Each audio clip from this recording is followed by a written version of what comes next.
Hey everyone, back to the series, and this is the first interview that we're doing with some amazing people. And the first one is a favorite of mine. This guy is an absolute legend. He's a rock god. He's come out of the sky down into some sort of physical form for this moment, just to talk to me about social media of all things, when I'd much rather be talking about sex, drugs, and rock and roll. It's Stevic Mackay from 12 Foot Ninja.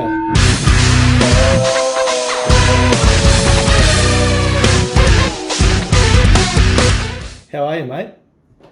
Dangerously well is the obligatory answer to that question. Oh, that's the best way to be, I think.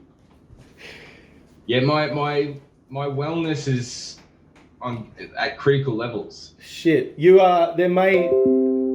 shush. There may need to be a new scale because, like, I'm at that level with you right at this moment, and I feel Well, like there was a scale, but then it went off the scale. So every time they make a scale, it keeps breaking the scale. and that is too good. It's too good, isn't it? It is. It's too good. It's like the literal sense of the word is too good. Yeah. I'm doing too good. I can't help it. It's in my nature. Yeah. So big. No, it's all just a cover up, really. It's sort of like positive projection. When you say that, it's like the laugh therapy, Yeah. You sort of put it out there and then you sort of inherently start embodying some of those traits. Hey. In reality, I haven't had much sleep. Oh. And I'm on my fifth coffee. So Already. yeah. You're vibrating at a high level. I could shit myself. That's fine. That's why I've got the camera. Hey, I noticed in the background you got the Visit Tatooine poster. How was the trip? Oh, it was great. It was really good. I only had Republican credits though, so I couldn't buy much. Oh, you got to see it, and next time you can do the transfers. And I just signed up to Disney Plus for the kids, but mainly for The Mandalorian. Yeah, that was good. I watched it last night. Oh, damn. Yeah, I enjoyed it. I think it's going to redeem the absolute dog shit mess that the new film's probably going to be, that I desperately hope it isn't. I'm on the same page with that. But I am optimistic only because of, the past. The wellness. So the word, that's it. It's intrinsic. That wellness comes with side effects, and that's been unjustifiably optimistic about really depressing options. Yeah. Well, I'll enjoy it even if it sucks. Yeah, I will. I'm too emotional about it already, so that's going to be. I'm an emotional person. Basically, right, mate, settle down. Enough about that. Mate, you guys just announced a new album, 12 Foot Ninja, Yeah. December 20. Holy snapping everything. December 20. Far out. No. It's 2020. Oh, okay, settle definitely. down. Yeah, it'll be hopefully before December 2020. But yeah, it'll be sometime in 2020. Fair enough. With enough 2020 vision, we might be able to see what... It's kind of a weird word when you say it, 2020. 2020. Got a new album coming out 2020. Yeah, but yeah, that'll be good. Wow, that's a long time coming. I can't say I enjoy making albums. I think it's some sort of psychological torture, actually. So it's good to get it out. It's kind of like breaking free or something. Well, you got to let it loose, and if it's causing physical pain, it's much like a poo. It's affecting my wellness. Like, I was ready to go Super Saiyan. I'm already off the first scale, but the thing that's stopping me is this album. You got to release it. I want to reach my full potential. It is manifesting. Like, does the pressure of anticipation from this massive fan base that you guys have, is that part of that uncomfortableness when you're making albums now? Like, does that poke in? Yeah, I don't know. It might. If it does, I can't identify that directly. I think it's more just the expectations on ourselves. Yeah. Like, I'm sort of, I think I'm probably our harshest critic, Yeah. and we don't want to do the same thing as we've done before. So it's kind of Wow. pushing, trying to push the envelope, do something, improve on areas that I felt, may have been weak in the past, Right. and try different methods of, writing and production and all that kind of stuff. So yeah, I think it's more the expectation comes from internally. And then, if you stay true, it sounds like a fridge magnet, but if you kind of stay true to yourself, then, whatever happens after that point. Like if Yeah. people hate it, then it's not good. If Yeah. they love it, then, that was worthwhile, but at least you can walk away going, my integrity's in check. That's so important these days because, yeah, in most endeavors now, people are skipping a couple of steps and they're connecting to the outcome and they're not giving justice to the process. And I mean, even though it sounds like it's a difficult and hard process because of those pressures you guys put on yourself, I mean, not to add to that external pressure, but you guys revolutionized and created a genre and built a worldwide fan base. And that's something what I would love to ask you a couple of questions about pertaining to what I'm working on at the moment, which is this series about how people can utilize the online universe to better their projects. And it can be for business, personal brand, music, bands.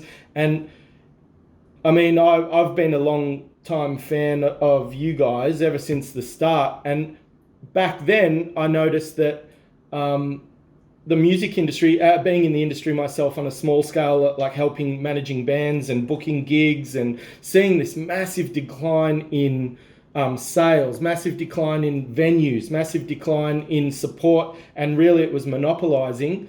You've taken it upon yourself to go completely outside the boundaries with a graphic novel, with with epic self-funded. You've broken records with self-funding for videos, but you did this all utilizing the power of social media and different platforms online. When did you realize that you was it were you pissed off and rebelled it, or did you just see a massive opportunity and go for it? Yeah, maybe a bit from column A and a bit from column B. I think, a way to relate to this, if you've never sort of had any experience with it before, would be, if you go to the pub or you go to a restaurant or something and it's like, do we want to get the seafood platter?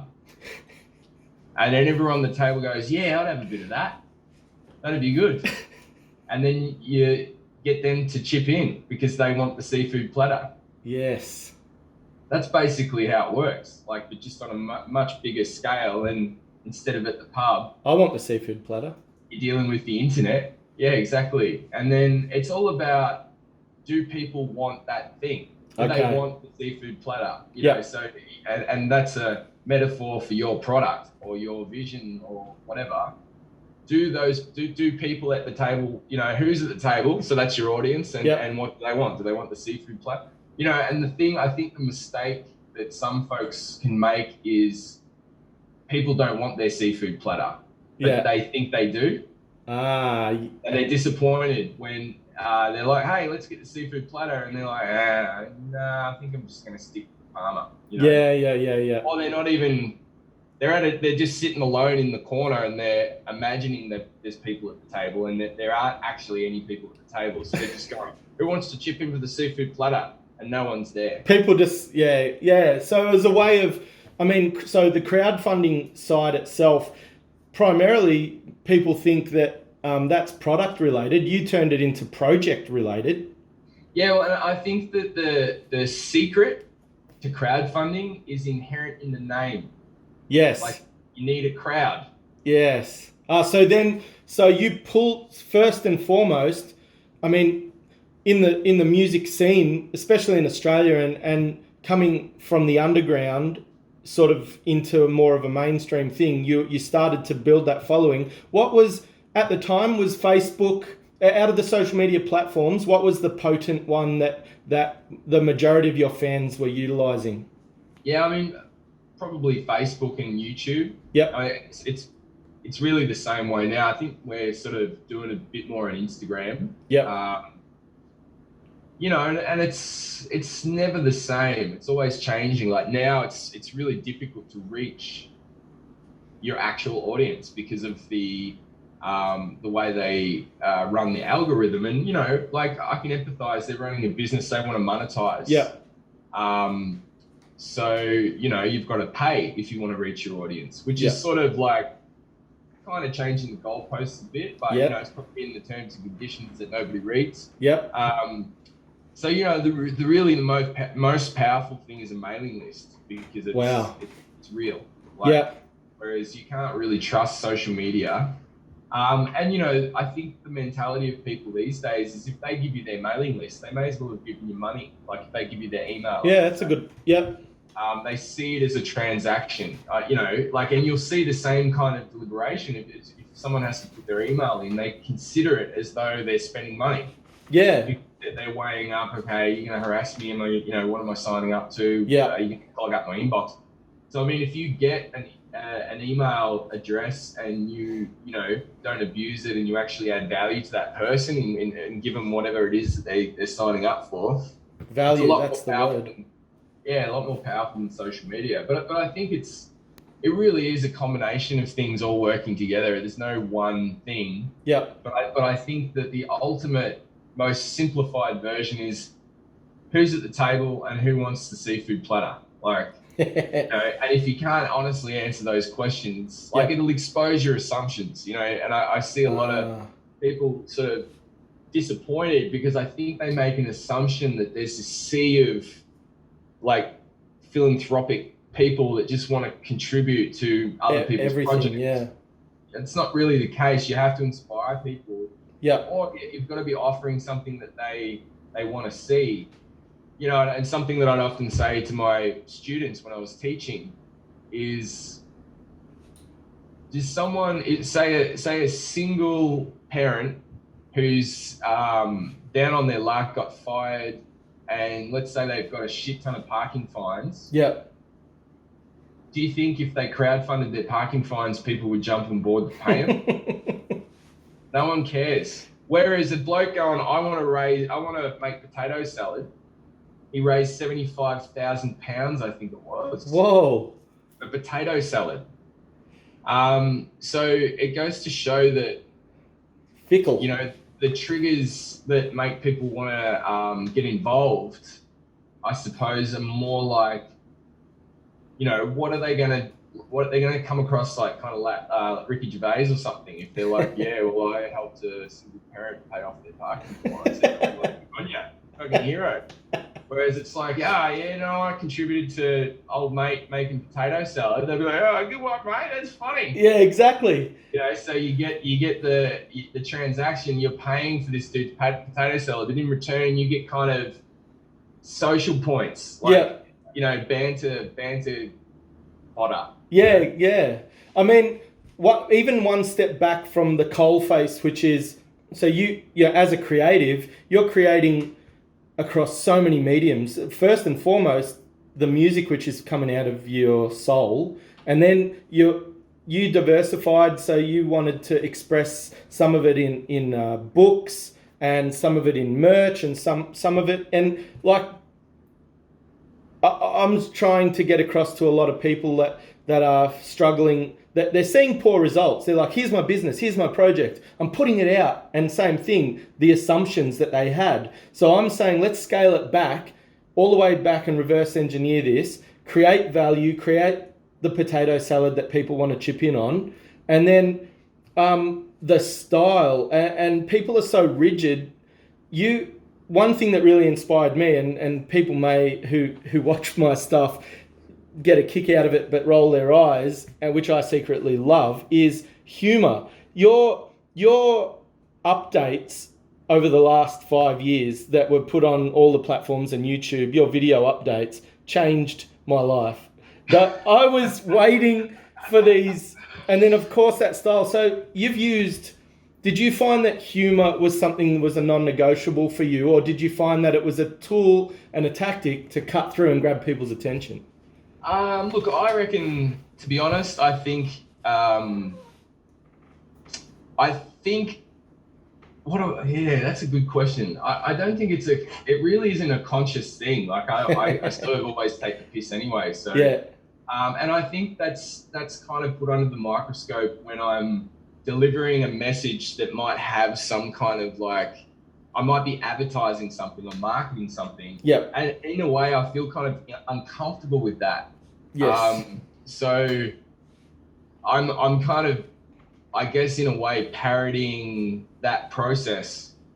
I feel the exact same way. I do. I think people are over it, and yeah. really, it's a competition for attention these days. Everyone's competing for just attention, and I don't mean that in the kind of like a child that's competing for attention. I mean, we're just bombarded by so many different forms of entertainment, and really, like, what it's about. What is that? Sorry, man. Michael Jordan calling again. He's been calling me all morning. It's annoying. Yeah, is that number going to come up on the screen? No, it didn't. It didn't. Cool. I'll call them back. Cool. Yeah, so the point I was going to make was, for fuck's sake. The point I was going to make was you're really trying to connect with groups of affinity. Yeah. So people, like if you and it applies to anything. Like if you run a business that sells bait for fishing. Yeah. Then you extrapolate from bait. What's the next thing? Well, you put bait on a hook. What's a hook connected to? Fishing line. What's fishing? And you just follow it all, and then you sort of line up your world, and then you kind of look at, well, what is all that? That's got to do with fishing. Well, what's fishing? That's a day out. Okay.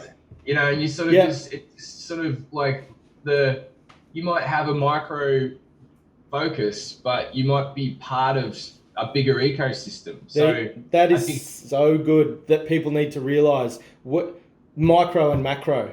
You have to look at both aspects. Yeah, and I mean the thing is too, it's like everything's a joke, and I don't mean that it means well everything kind of is a joke, but if you think what makes a good joke is that there's a setup, there's intrigue, and there's a worthwhile punchline. Yeah, that's a good. So your entire marketing or your idea, if the only person who's loving it is your mum, it's probably a shit idea. But she buys everything I do, so I gotta. And that's, to me, that's the best test. Yeah. It's like, you've got to be aware of your own bias towards wanting people to reaffirm. You want to look for people going, I don't. If that did that, it would be better. Yeah. That's the goal. That's the criticism is like. Yes. Criticism from a good place, not the trying to invalidate people or make them feel shit. But well, I've seen what you do to people that do that. Yeah, well, I mean, the best thing to do is actually, I had a wood chipper bloke come over, and I said to him, if I need to get rid of them, just make sure you freeze it first. I'm like, good note. Good to know. Note that down.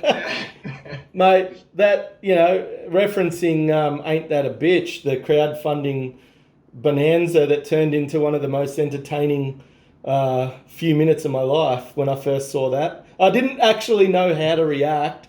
And that, where the music stops and there's that horror scene, I think you enjoyed it way too much. Yeah, look, on reflection, it went a bit far, I think. And I think it did actually spin some people out. I think it's a bit too violent for some folks. And the irony is, it's probably our least viewed video. Oh. Yeah, I think people get to that part and they're like, nah, that's just too full on. It is part of the reason why we're doing this over the computer. I am scared to be physically in the same room.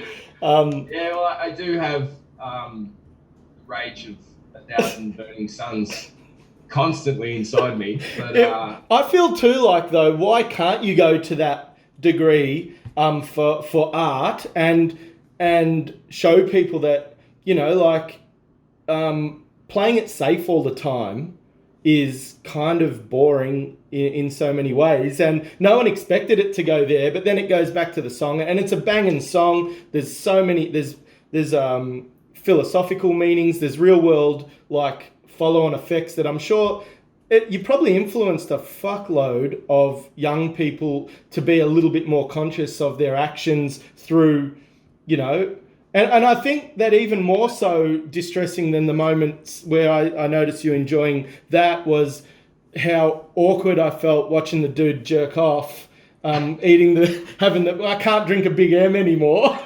Yeah, we've sort of had this in-joke in the band that if you drink strawberry Big M's, you're insane. And it's been proven a number of times. Like I remember me and Russ we were in IGA somewhere, and there was this dude, and he was pushing a trolley, kind of all hunched over, and he's like, "What are you fucking looking at?" Like that. And then we looked down, and his trolley was just full of strawberry Big M's.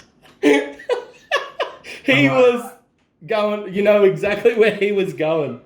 Yeah, straight to the bloody peoplecrying.com. Oh my goodness. Yeah, Mate, no, it's been a thing. We've seen it pop up a number of times. We just sort of keep the in-joke going. So strawberry Big M's pop up a few times in our little clips and whatever. So, good reference for everyone who follows. Good reference. Sued by Yeah, I know. It makes. Is it Nestle or I don't know? We'll have to find out. No, if it's Nestle, I'm good because I love Cadbury. I love Cadbury. That's why. No, I love the Kit Kats. The Kit Kat Chunky. That's his thing. I have talked about that quite a lot, but yeah, mate. So basically, and with your experience from being, just take it easy with the expanding of what I'm giving you, because I'm trying not to make it complimentary based, but from writing one of the highest selling guitar teaching books of all time, from being a teacher, from being a product rep for some of the best companies in the world, and developing new technologies, from writing music. I feel very happy to talk to you about these things.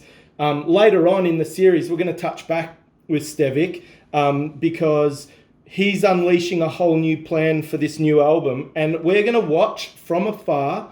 And after the fact, maybe in 6 months' time, we might be able, if we're lucky and if we haven't been sued by Nestle, continue this series and ask Stevic some of his planning so we can look at approaches, because I think the biggest thing that I wanted to get out of this interview was to show people that there is no box. If you're a band, if you're a product, if you're a service, if it's personal brand that you're trying to build, there are no rules, and you have to. And what Stevic was saying is, you have to connect to your inner. Like, he was authentic to himself. He takes the piss out of stuff. He brought that style in. He amalgamated all of these parts of who he is, and then he formulated. And I think the best thing I learnt was extrapolation. I feel like you got to be hard on yourself. You don't want to kill your inspiration and be too hard on yourself, but you do have to take that micro step back and be okay with changing your tactics if it doesn't work. So there's been some great stuff through this little chat, mate. And I want to say a big thanks for joining us, and all the best with creating this epic new piece of art. I'm really scared and happy and excited in equal measures, because you're about to change the game, as you always do, buddy. Thanks, man. I appreciate it. All right, everybody. Stay tuned for more epic chats with epic people on this little expose into how the online world is navigated by different people, and then we can work together on finding ways how to make it work for you. All right, Stevic, cheerio, mate. Bloody cheerio. Oh, toodaloo. Toodaloo. Ta-ta.